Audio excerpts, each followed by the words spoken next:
After a brief progress in the IDF-Hamas hostage deal, the militant group on February 10 said that it would stop releasing the Israeli hostages until further notice.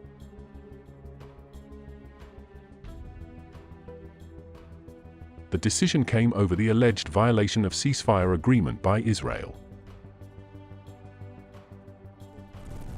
The allegation against Israel and delayed exchange of Israeli hostages and Palestinian prisoners raises the risk of reigniting the conflict. The Hamas military wing spokesperson said that Israeli violations include delaying Palestinians from returning to northern Gaza, targeting Palestinians with Israeli shelling and gunfire, and stopping aid from entering the Strip.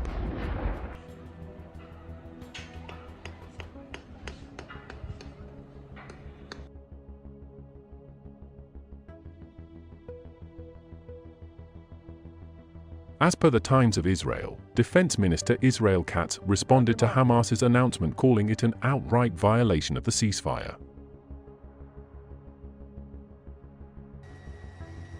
He further said that he has instructed the IDF to prepare at the highest level of alert for any possible scenario in Gaza and to protect the border communities.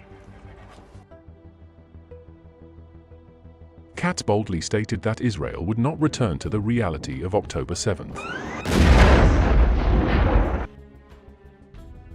Following the developments, United States President Donald Trump issued an ultimatum to Hamas that if all the hostages held in Gaza are not returned by Saturday, he would propose cancelling the Israel-Hamas ceasefire and letting all hell break loose. Well, I would say this, and I'm going to let that because that's Israel's decision, but as far as I'm concerned, if all of the hostages aren't returned by Saturday at 12 o'clock, I think it's an appropriate time. I would say cancel it and all bets are off and let hell break out. I'd say they ought to be returned by 12 o'clock on Saturday, and if they're not returned, all of them, not in drips and drabs, not 2 and 1 and 3 and 4 and 2. Saturday at 12 o'clock, and after that, I would say all hell is going to break out. And I don't think they're going to do it. I think a lot of them are dead.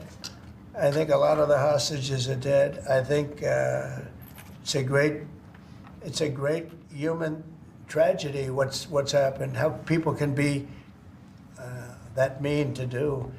I'm speaking for myself. Israel can override it, but from myself, Saturday at 12 o'clock, and if they're not here, all hell is going to break out.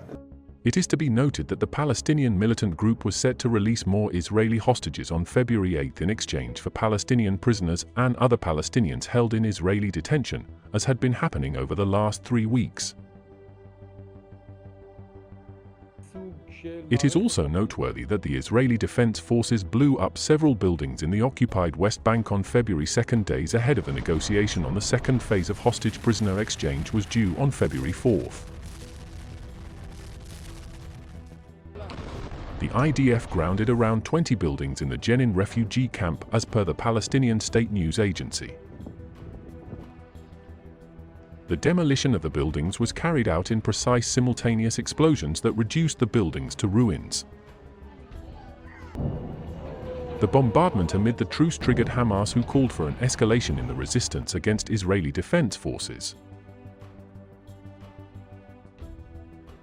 So far, 16 of the 33 hostages to be released in the first 42-day phase of the deal have come home. An additional 5 Thai hostages were returned in an unscheduled release. In exchange, Israel has released hundreds of prisoners and detainees.